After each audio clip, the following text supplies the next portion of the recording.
साधु ने लड़की को प्यार में फंसाया। 500 शब्दों की हिंदी कहानी। एक गांव में एक साधु रहता था। वह बहुत ही ज्ञानी और विद्वान था।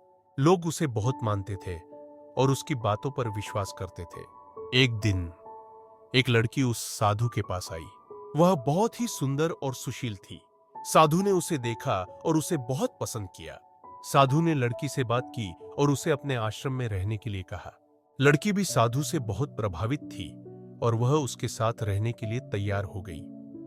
कुछ दिनों तक सब कुछ ठीक चल रहा था। साधु और लड़की दोनों बहुत खुश थे। लेकिन धीरे धीरे साधु का असली चेहरा सामने आने लगा। साधु लड़की को अपने जाल में फंसाने की कोशिश कर रहा था। वह उसे अपनी बातों से प्रभावित करने की कोशिश कर रहा था।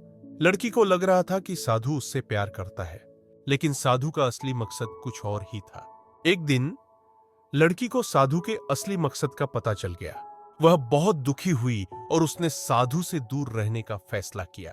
यह कहानी हमें सिखाती है कि हमें किसी पर भी आंख मूंद कर विश्वास नहीं करना चाहिए। हमें हमेशा सतर्क रहना चाहिए और लोगों के असली चेहरे को पहचानने की कोशिश करनी चाहिए।